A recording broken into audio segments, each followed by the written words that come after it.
Oh, wow. Good morning, everybody. Welcome to the Morning Update Show. It is Thursday, August 20th. I can't believe we're moving through the month so quickly. Happy anniversary to my parents. I think it's like over 30 years, and I'm sorry that I don't know the exact number. I just know it's this day. You guys know we got a great lineup for you today, and I got to throw it over to my partner in crime. Omari, what's up, Big O? What's happening? Man, definitely congratulations and happy anniversary to your parents. You know what I'm saying? It's good stuff. It's great stuff. Always happy to hear that. Man, we got a lot of serious stuff to talk about today. And people are like, this guy is smiling. Why is he smiling? This is, we're talking about protests and riots and courts and police and, the homelessness and everything else.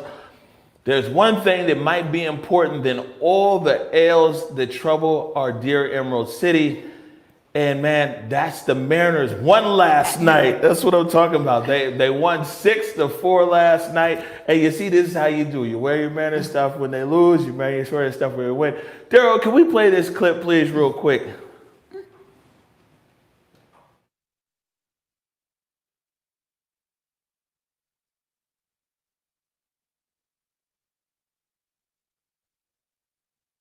What a blast by Nola, his third. It's a 3-run bomb, and the Mariners have taken a 4-3 lead.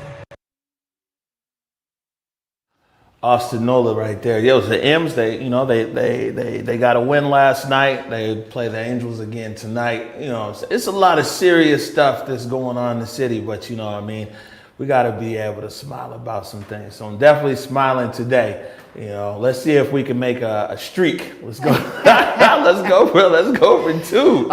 Turn around with the N's. Let's go for 2. So what we got right here is, yesterday we played a segment about Cal Anderson Park and the shelter up there. We kind of been following the story since last Friday, when they were swept out by the SPD.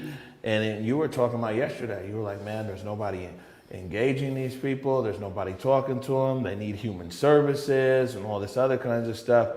Well, about an hour after we got off air yesterday, the deputy director of Seattle Parks Department with a lot of the executive staff, they went up there to Cal Anderson Park and met with some of the homeless advocates that were there. And so this is kind of what I saw there yesterday.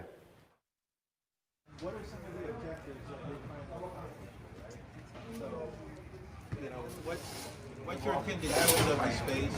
Do you have kind of an end game for when you think you're using the space within? And what kind of needs are you trying to fulfill up here through, obviously you're providing food, but what are the human service needs up here? What do people need here? How is this? Helping run the kitchen. They work with food, not bombs. Okay, awesome. So I just introduced myself as Christopher Williams from Seattle Park, and we're just trying to understand kind of on the ground, as I mentioned, what your needs are, how long you plan to be here, what population of need are you trying to serve here, right? That would help us understand what's going on. So I'll pause right there, and you guys can kind of jump in.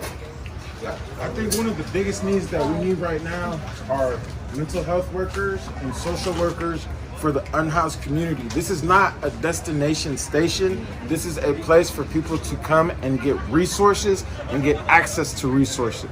What about those houses though? So then the other thing is, are people comfortable with me speaking on our objectives? Get out of my face. So essentially we have 3 main objectives. The first being to feed people hot food. The second being to collect supplies for people who need them, such as tents, donations of clothes, shoes, since people's shoes were stolen by the police, and also blankets, sleeping pads, and then also to shelter people and create a safe space for the most marginalized, disenfranchised members of our community.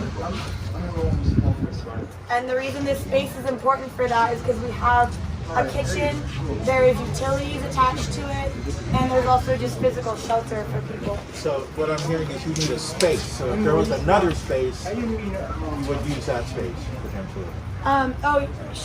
Potentially, but this is a very centrally located thing, and also it would be up to the community.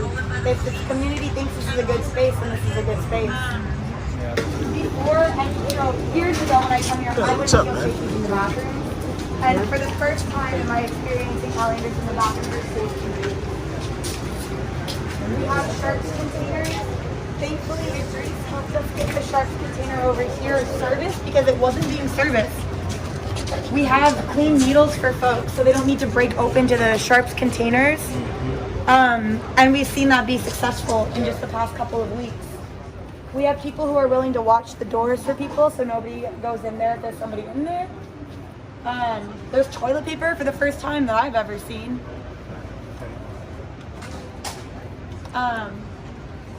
Yeah, this is something, and we've been taking out the trash that's Parks and Rec's trash cans. You know, we've been doing all the work that hasn't been done in our community, that needs to be done, that our community is asking us to do. So why was it within the past couple of days that you guys as a Parks and Recreation came in and shut off our utilities, that like the running water? And the running water wasn't just shut off for some of the park, it was shut, like it's a public park. Kids need water to drink from when they're getting hot. So I'll give you a straight up answer to that. You know, public facilities, you need a permit to actually use it. You typically can't come in and take it over, right? You know, so it's pretty, we would do that anywhere where someone came in and took it over, right? So that's not that unusual for the city to take an approach like that. So actually you can't really, I mean, I understand this is the norm, but water is a resource and you don't have the right to shut that off for people. Water's life. You know, truthfully, this park is closed. Oh, the police actually told us that it was open the other day when they came in and took down some things. They told us it was an open park. And we recognize that there's been some confusion about that, but this park is technically... So, yeah, with Christopher Williams, Deputy Director of the Seattle Parks Department, and some of his staff, they went, they surveyed the area that was over there. They talked to quite a few of the advocates, primarily Ali was the advocate that we heard right there on this video. Took a lot of notes, inspected their infrastructure to see, like, you know, for damage or things like that. And I guess we'll see what's next up there. Well, at least there is some movement forward. You know, I think yesterday what we were really responding to was no action from certain departments. And I'm glad to see that there is forward movement. I'm glad to know that we're able to even spotlight some of these voids or some of these, you know, opportunities for improvement and then bring them out to the city. I mean, like we say, is that it seems like maybe some of these gaps might have always been there in the city, but usually maybe the police are called right away to sweep people out. And so, but like I said yesterday, what's interesting here is the police, they go over there, they're in constant monitoring. You know, if you go over to Cal Anderson, you see police cars around there, but the police haven't, you know, they swept on Friday, they haven't swept them again. And maybe even the police are taking a posture of, okay, what's Human Services gonna do? Yeah. You know, or what's Parks gonna do? And this might be, like I said, where we're kind of following this story because in real time we might be seeing here how it's gonna play out with the removal of the Seattle Police Department from the navigation team and also some civilian staff from HSD that work in the navigation team.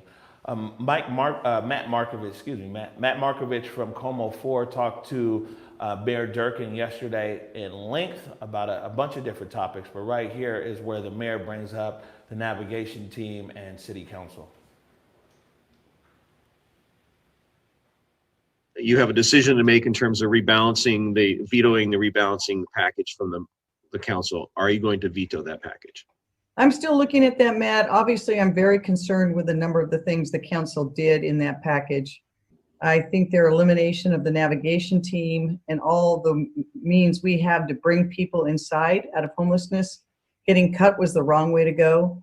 I think what they did to Carmen Best and her team was the wrong way to go, and I think may have violated the law. So I want to look at it carefully before I make a final decision. Let's talk about the navigation team. As you know, the council and its provisos can only just basically make suggestions. So even though they're cutting the funding for the navigation team or they're making that suggestion, doesn't the police chief have great latitude in what he or she can do with the department, how to run that department? So if SB officers need to be part of a homeless camp removal, they can be?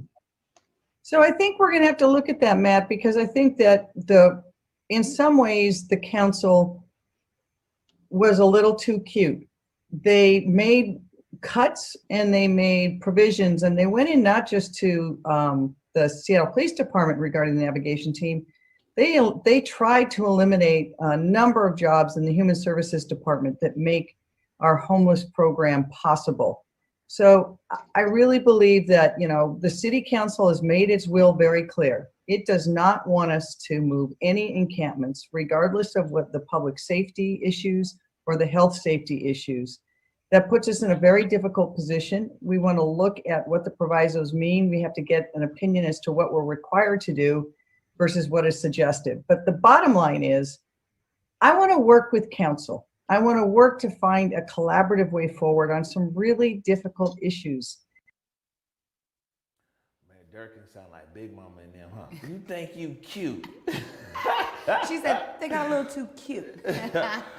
Yeah, and what's crazy, she went on to say that she looks forward to working with the council to join hands, to yada yada, and and all this stuff. But yeah, you can see right there. I mean, so this navigation issue around police and everything else and how it works. Like I said, this is people should really be paying attention as to the situation up there, like in Cal Anderson, or really even across the city. Don't want to just put a focus right there on Cal Anderson Park. There's a homelessness situation across Seattle. There's a lot of people camped out across the city and everything else. But people should see our city agencies doing what they're supposed to be doing, or at least just giving their best effort. I mean, it's impossible to win all the time. Right. Human beings, people are fallible. That means agencies are fallible and everything else. But are they giving their very best effort in these situations? And so now, like we saw that these people were up there in Cal Anderson Park for days, and now Parks is involved. So let's see what Parks does. Yeah.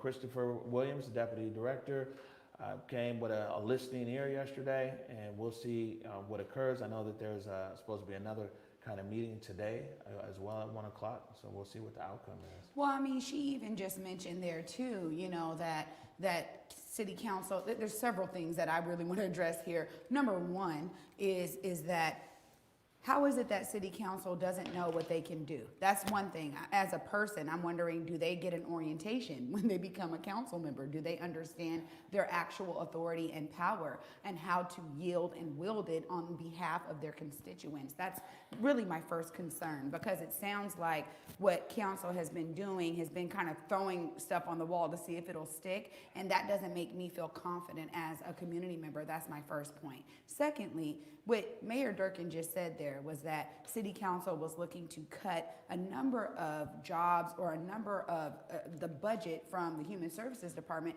that really is responsive to homelessness. So I have a question there, because we've been saying, where is that department? Where's Human Services?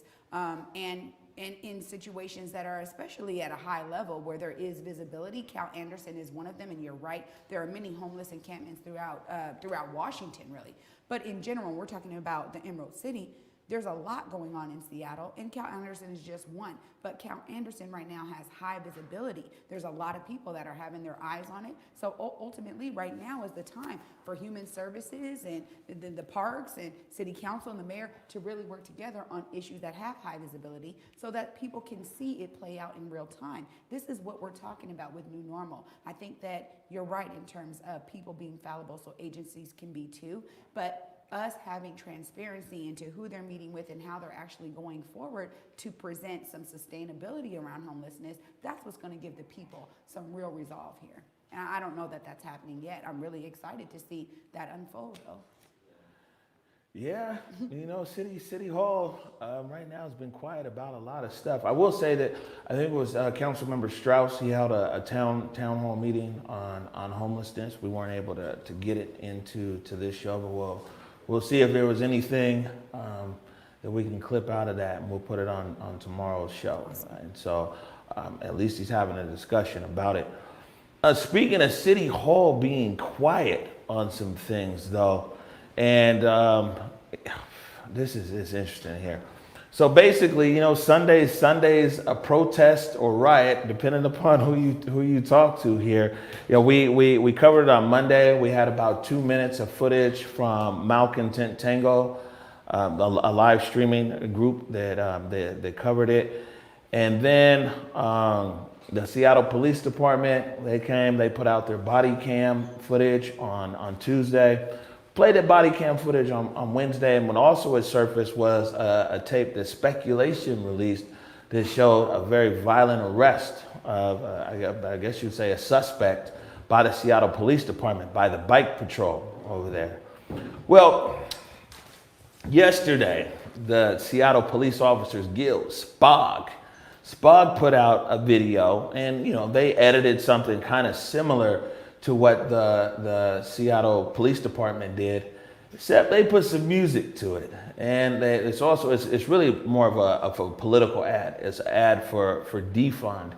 And they've put that out there. And let's play this first. Then we're gonna play Spec's video, and then we're gonna have a discussion about this.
Lisa Herbold up there, got some crickets chirping. Oh my gosh. And everything else. And yeah, so that's the SPOG video right there. I reached out to, and I'll check my email on break. I reached out to Dana down there at City Council Communications to see if there was any comment, not only on this from this police issue over here on the police side, but also here's this video right here that Speculation released yesterday.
Wow. Okay. Definitely time for discussion, on this one.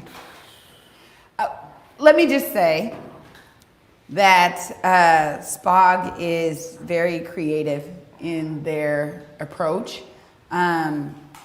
It is, again, I think this is something that people need to digest a bit. I mean, this is a tough one for me.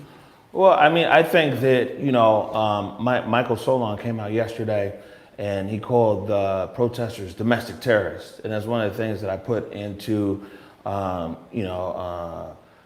into a tweet I sent out this morning. Because a lot of times we think of domestic terrorists, we think of Timothy McVeigh, we think of Dylan Roof down there in South Carolina, who murdered the people there in the church.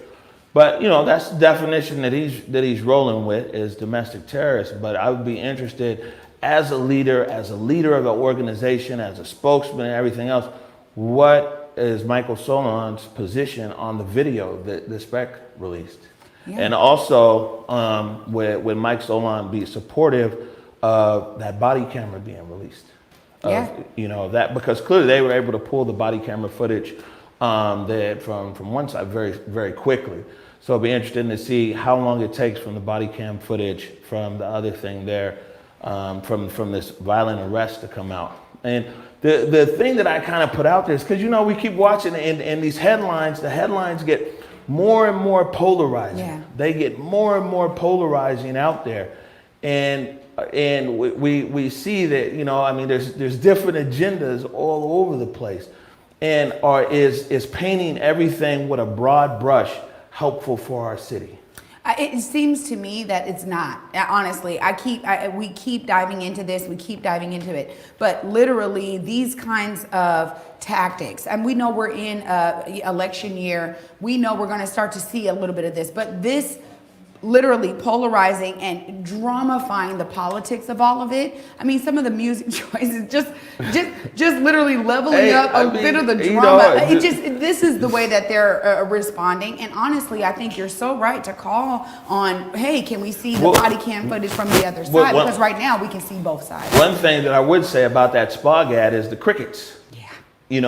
Where is city council? No matter where you're at on this issue, where is the city council on the events on Sunday? Because now, really what we have is these guys are doing, it's a dueling media war. Clearly it's going down on the streets, but now it's going down in the media. Police jumped out there, they put out their tape. Uh-oh, now here goes another thing. There's a lot of other footage that's out there, by the way. Yeah. we've been contacted by photographers and photojournalists and all kinds of stuff that were there on the ground, and eyewitnesses and everything else. So there's more stuff that's going to come out of this on Sunday. But I reached out, I emailed the mayor. And matter of fact, we have a clip here from the mayor. Let me see, where is it at here? Actually, it's number 5 on here. Okay, yeah, you got it right there. This was the mayor back on August 4th.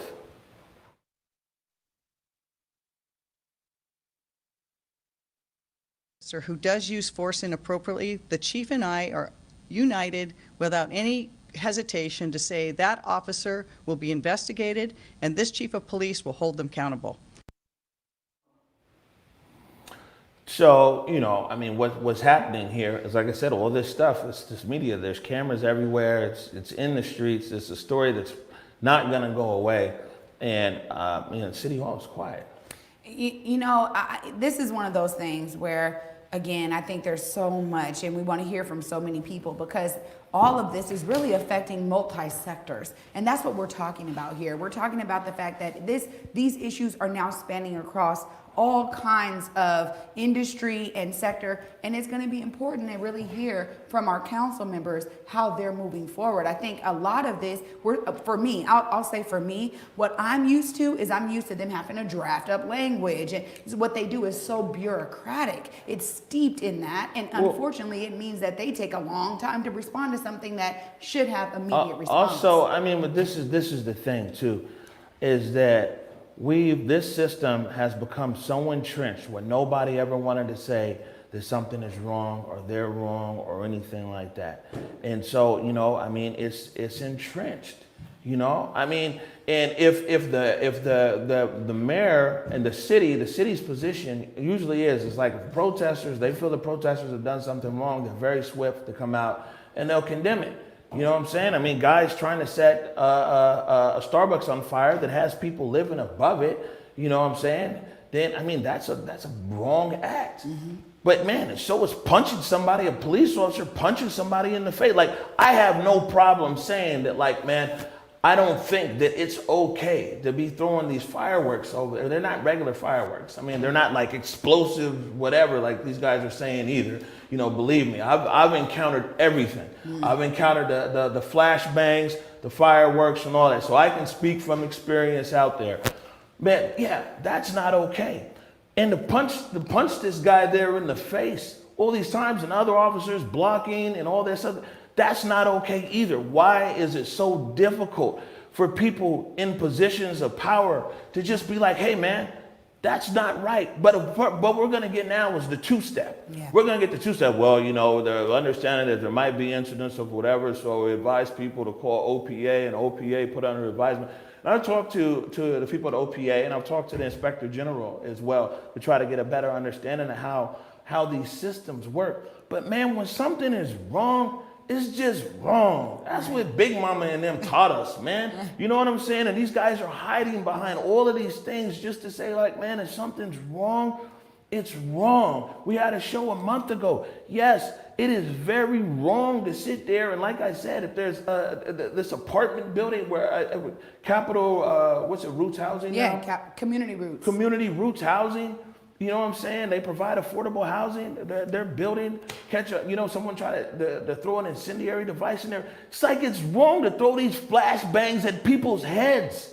You know what I'm saying? Just a few feet away, man. We got to be the only way, right? And unless there's enough people who are willing to take the blow, and that's what leadership takes. You know what I'm saying? I'm not an elected official. I'm just a small-time media guy with a very small outfit of dedicated professionals, though. Love you guys. But, you know, we're very small here.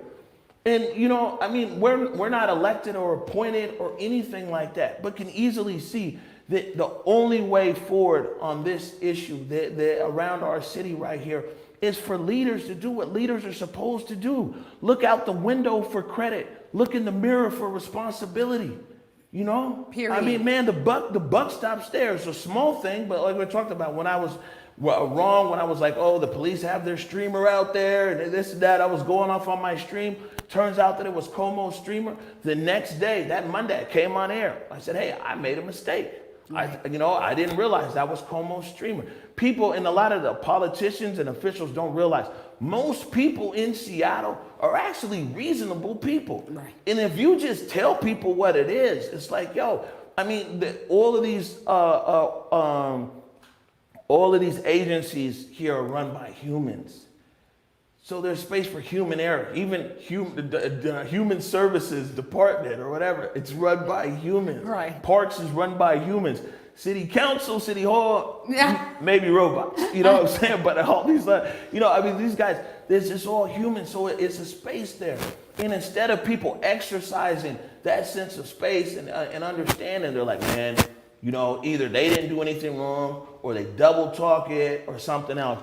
Yeah, I mean, there just needs to be more people willing to address the humanity around these situations here, as opposed to finger pointing. Absolutely. And I think what you're describing is so on point. Literally, we see people respond in protective mode. That is literally where they go first and foremost. It's always about protecting the institution, protecting their job, protecting the PR, protecting how people see them. That to me is really essentially where we go wrong most of the time. And like you just said, it's not just about Seattle, but in general, people, we know Americans, we make mistakes as human beings. We don't always get it right. But when we own up to that, that's when people say, you know what, at least you're able to come out and speak truth. Yeah, and people actually respect that more, People respect that, and that's what I'm saying. And elected officials wonder why nobody respects them. Yeah. People wonder why, man, it's a constant decline in respect because people just don't know how to come out and keep it real. It's all about, man, how can I cover my ass? Right. How can I cover my ass? How can I make us not look good? How can I avoid this lawsuit? Right. It's probably gonna come anyway. Right. You know what I'm saying? Right. And so, and what that creates though is this very polarizing situation here, where, like I said, every protester, people perceive every protester as they must be part of they're domestic terrorists now, this and that. In Seattle, there's 300 protests every year. People protest everything here in Seattle. You know what I'm saying? 300 per year. 300 per year here in Seattle. People are always protesting in this city about something. But if you're going either direction in this, man, there's no space. People aren't leaving any space for understanding. And that's the problem as I see it. Right now, people are not leaving any space for understanding. And I promise you this, is that, man, you can legislate ink on paper, but you can't legislate people's hearts and souls and you know what I'm saying, their minds. And if we don't find a space here for understanding, if we don't find a space in our city for communication, a lot of people wonder why there's no empathy for people down in City Hall. You ever wonder? People have no empathy. No matter if these guys have done a good job on something or not, they have no empathy because their posture doesn't allow a space for the public to even feel sorry for them. Ask anybody if they feel sorry for anybody, any elected official downtown. They're like, no. Right. Even the people who vote for them in their direction, they're like, no, because there's no sense of empathy because these politicians and officials have put themselves in such a space that the general public doesn't even have empathy for them. And that's not leadership. I agree with you wholeheartedly here. And I'm going to say this too. When we see those videos side by side, literally when we see them side by side, I understand Mike Solon's job is to really protect SPOG. That's his job. But the problem is that people then wonder, but what about you as a person? Like you as a person, how are you absorbing this when you know there's certain things that are just inherently wrong? Here we are. We got people out in the streets, the everyday marchers every day, morning and night with their crews out there, literally protesting against that same kind of violence that we just saw the officer do and punching the guy several times. He ran, they smashed him up against the wall. He's on the ground. You got him on the ground. Why are you punching him at that point? People are wondering that. How do you make a decision like that? And how do you actually protect and say that that's the way that we do business? And then think that the citizens are supposed to accept that. That to me is where I start asking people, I get it. You're the police, SPOG, you're the president of SPOG. You're the elected official of this district. You're the director of this department. I get it. But away from your title, you're a human being, you're a person. And ultimately, how can you, as a person, you know what I mean, stand by some of these things that you know are wrong? That's, to me, is where I see it. That's where I have a big problem. Yeah, and fundamentally, I think that we, the citizen stakeholders of the city of Seattle, need to ask a real deep and probing question. Are the people that represent us really representing the best of who we are? Are they representing our humanity? Are they representing our values? I mean, that's just an important question. Are they representing a pathway to the Emerald City that we all aspire for? Are they representing their own political ends, whichever that might be? And around this situation here, my friend, when I say different ends of the spectrum, right now in Seattle, it's North Pole, South Pole, like literally. And that's fine. People are far left and far right, but man, who are the people? We haven't used this term in a long time since we were on the Western Barricade, because that's what we were looking for then. We were looking for leadership out there on the Western Barricade. We're looking for the bridge builders. We're like, man, where are the bridge builders? Where are the leaders in the city that were supposed to emerge and come and build this bridge, to a better Seattle, to a better Emerald City? And apparently that's what we're still looking for. We're still looking for the people who are the bridge builders. And that's really what's gonna take for our city, man, to get past this, to like I said, to have this city that we all want and we all aspire for it. I say all the time, I love Seattle. And, we're just media people.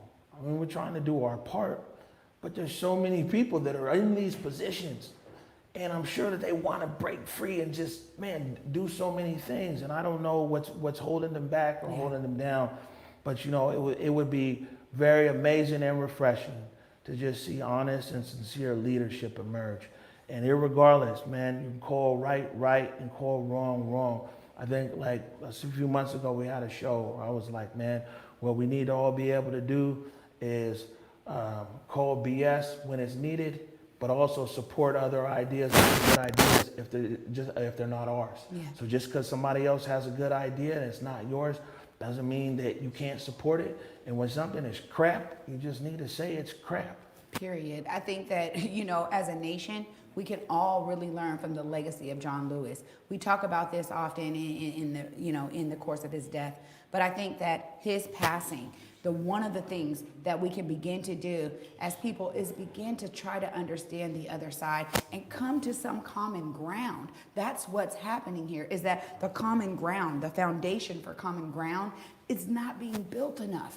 And that is really the problem. I think when you talk about bridge builders, so much of it stands on a foundation of common ground. And I love John Lewis's legacy of being able to really bring people together, all these polarizing viewpoints. There is a middle that we can kind of find a better way to really move forward and really be thinking what we want is to see a better Seattle at the end of all of this.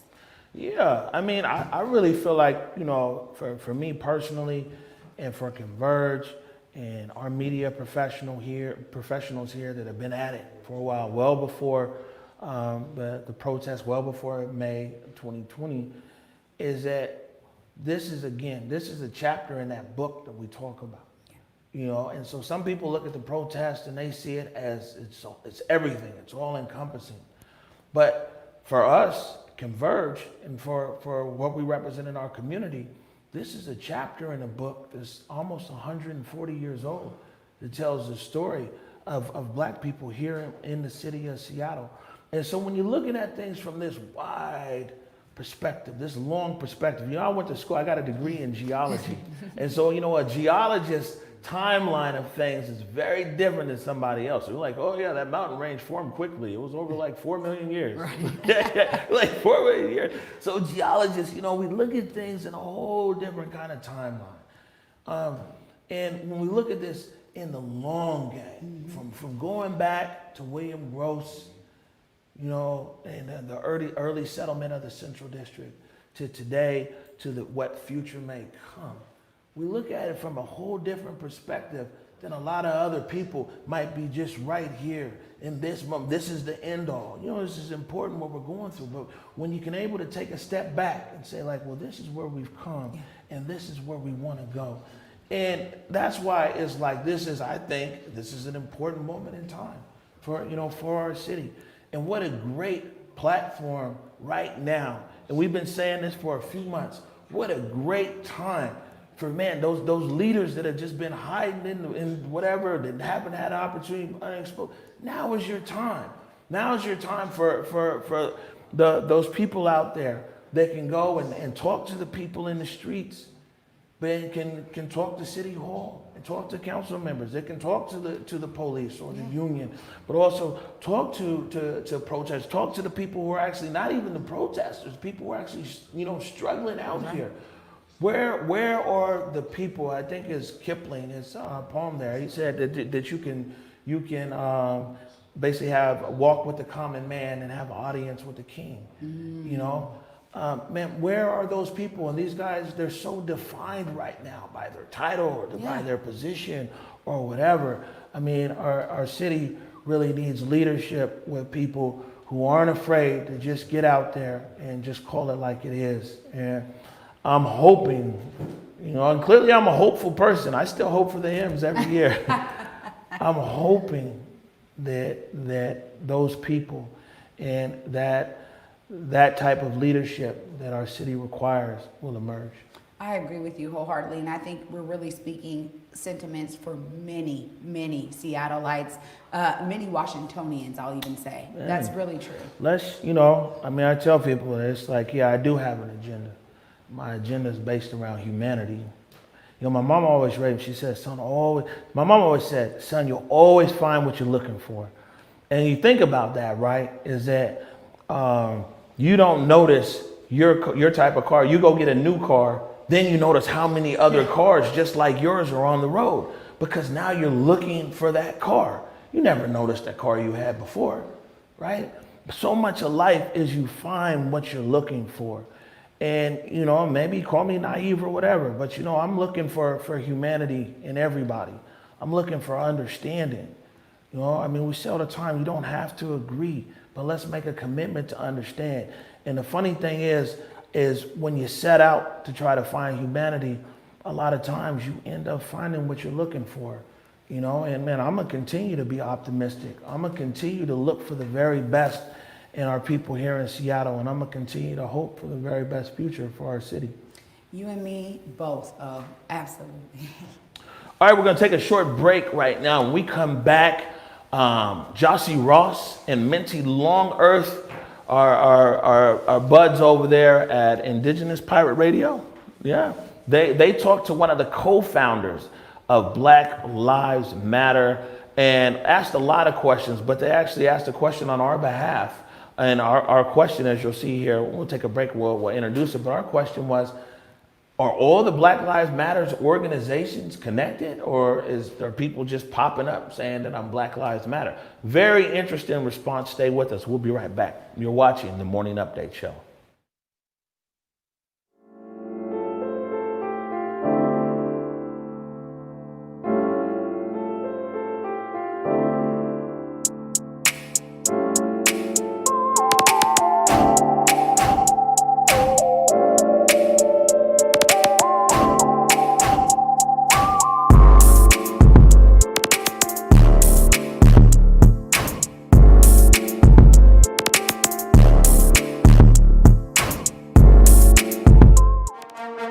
There's a lot going on. Are you ready? Ready to feel better, look better, be better? Drink water. Be ready for a pickup game. Insta-frame to work hard towards your aim. Drink water. Hydrate. Hydrate to invest in yourself. Cut down on sugar.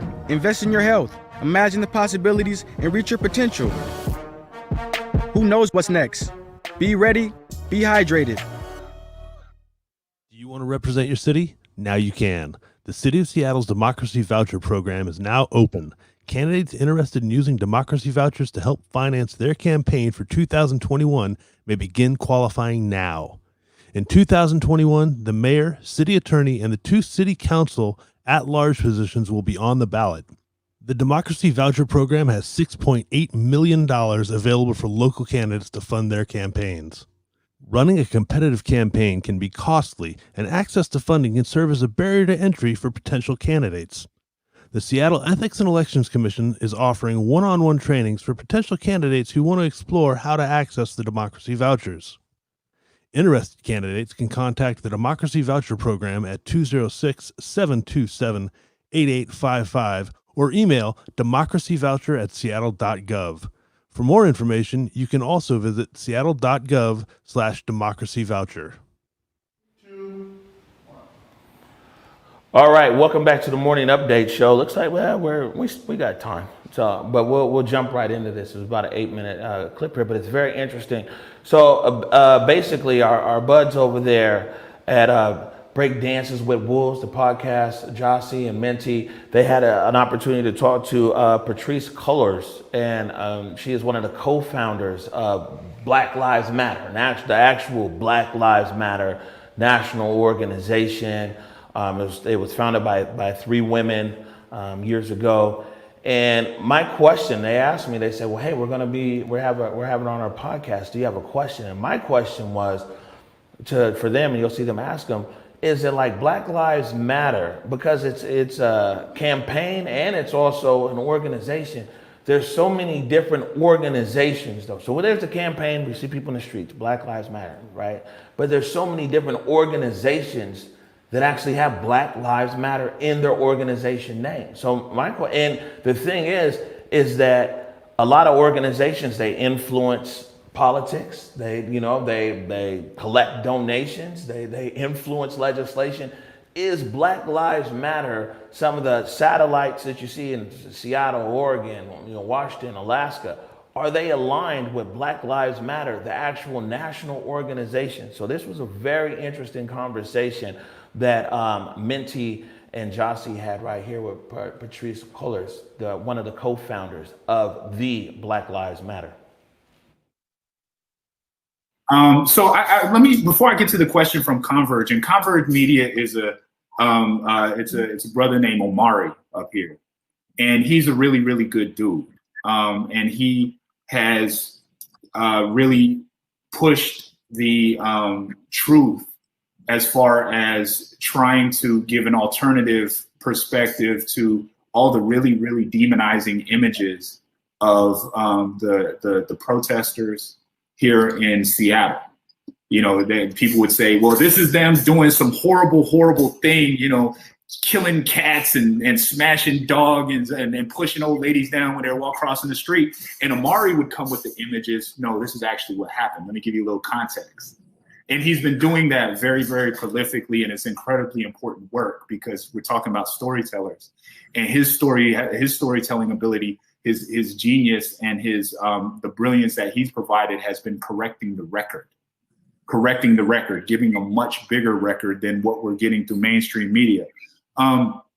His question, and so I say all that to say I trust his questions. And it's important to me that that he asks these questions when we're given the opportunity to talk to a masterful storyteller such as you, Patrice. And his question was that it seems as though BLM is everywhere. And it says, was the organization able to verify these groups that claim they're BLM in communities, or are they affiliated with the organization? And is it similar to the national process for BLM? Is it one big umbrella? Is it a lot of people with their own agency to utilize the name and mission as they see fit? Is there centralization of mission? That sort of thought, Patrice. Sure. There is. People have to remember that the organization, the Black Lives Matter Global Network Foundation, shares the same name as the movement, which is Black Lives Matter. And when we developed the chapter-based network, never did I imagine that people would pretend to be chapters or just use the name without getting permission or start their own organization with the name of Black Lives Matter. We didn't trademark it. And that's both a blessing and a curse. Black Lives Matter is public domain. It is not owned by anyone, even though we coined the term. And I think it's good on the one hand. Our job was not to own the movement. I think where it gets tricky is when you get people like, the brother in Santa Clarita who started the Black Lives Matter Foundation and raised $2 million because corporations were so, desperate to give money that they weren't verifying who was who. And this dude's talking about having coffee with the cops, and then, or like individuals who are, deciding to start Black Lives Matter organizations in their own neighborhoods, even though we've said, hey, can you talk to the leadership first of Black Lives Matter? I think a lot of this has a lot to do with sexism and us being 3 Black women and sort of the kind of disrespect that we've experienced. I don't think would have happened if it was 3 Black men. I know it wouldn't have happened. The idea that there are people in this moment of Black Lives Matter who had no idea who we were. In our movement, people know who we are, but we weren't mainstream until this moment. And that would have never happened if Black men started Black Lives Matter. You know, I met some people this time around who apologized to me, Black men, you know, in the hip hop community, that were like, I'm sorry, I didn't really believe that Black women started Black Lives Matter. Either they thought that we were there was like a, you know, puppet behind us, or it was Black men who started it. So I think there's so much there has everything to do with so many different isms and barriers for people to just be like, oh, let me respect where respect is due. And then also, we made it really clear that this was a decentralized movement. Never did we say that there was a single leader. We said this was a leaderful movement. And I think that has both been amazing for people, and it's also confused people. So that doesn't give you like a direct answer to that question. But all that to say is that there are lots of people who call themselves Black Lives Matter that are not affiliated with the Black Lives Matter Global Network Foundation, with the actual organization.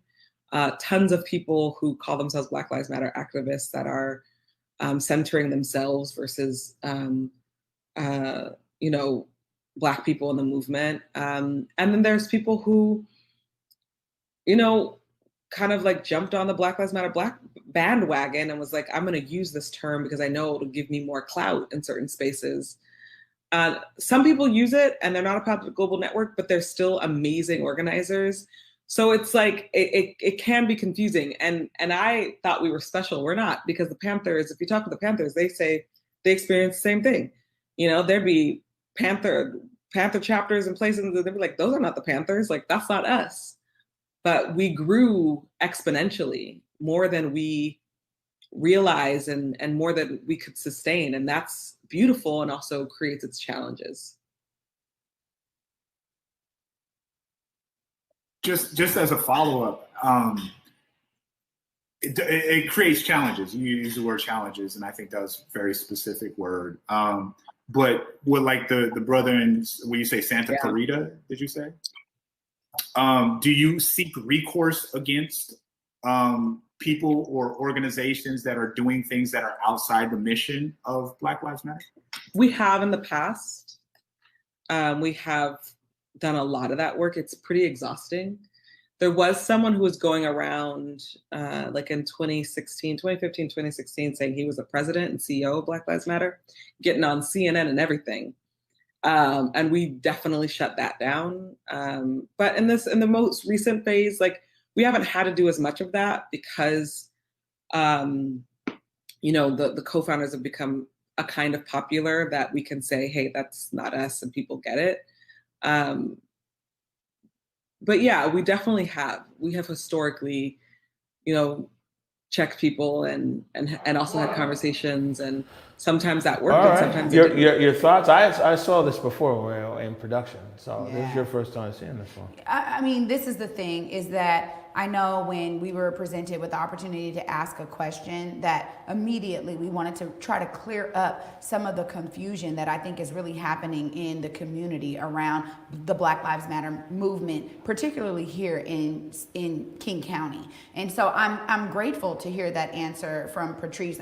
You know, again, it's one of the things that is intriguing, because to me, I kind of had a feeling a little bit about some of this that she was saying, in terms of them not really being a part of national chapter, and them having different chapters kind of populate in different cities, and it not being really centralized. So I'm glad that we were able to hear from one of the founders, and I will say that I agree with her 100% that if it was 3 Black men, I do not believe that they would have encountered this entire, you know, kind of appropriation of the movement. I don't believe that at all. And then when she said that the Panthers experienced similar things during their era, you know, this is one of the things that intrigues me. If you want to get involved and get in the movement, there's a way to do it the proper way. There's a way to make sure that, hey, if there's already something moving, let me check in with that chapter. Let me see how to become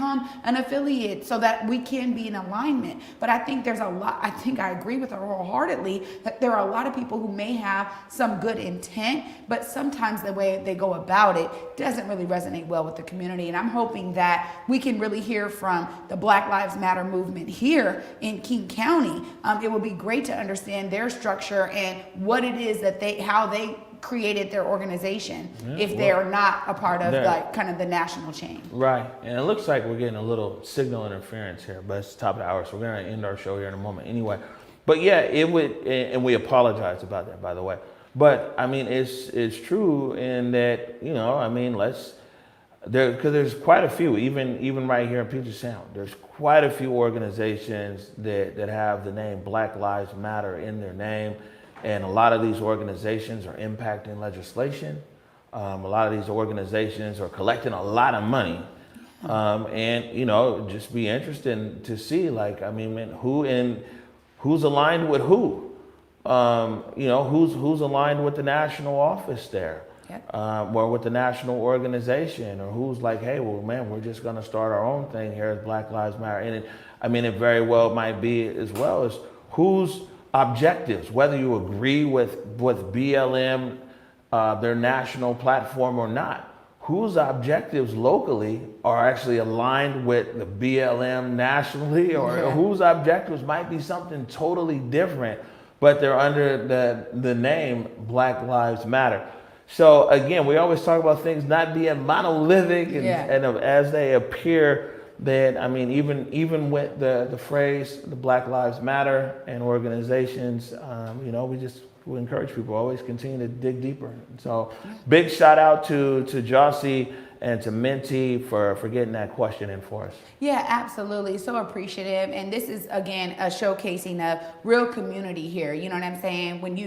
And this show shows that a little bit, because we got South Seattle Emerald, Rainier Avenue Radio, Dancing with Wolves. This is what we're talking about here. We actually reach out to our community. We are connected, and that's part of it. And I think that we keep talking about transparency. This is what the people are asking for. And again, I'm going to ask for transparency here when it comes to the chapter that is here, or any chapters that are here. It'd be great to hear from them so that we can hear how they're in alignment with the national, and actually in response to Patrice's answer. Yeah, fantastic. Looks top of the hour. Looks like we're gonna have to save "Do You Love Me" till tomorrow, but it'll be all good because it's Feel Good Friday. Programming notes. It's a bunch of stuff going on, but I think that Jake and some of these guys are out in the street. Any last words for you? No, I'm good, man. Happy Friday Eve, y'all. Man, you say that again. All right, until tomorrow, 11 a.m. Peace. Lift every voice and sing till earth and heaven ring with the harmonies of liberty. Let our rejoicing rise as the listening skies. Let it resound loud as the rolling sea.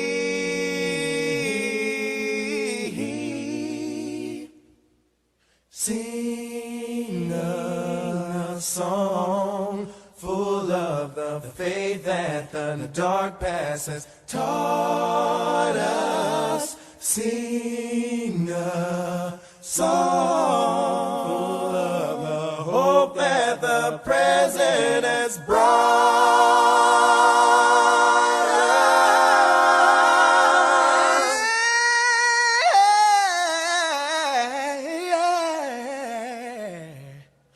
Facing the rising sun of a new day.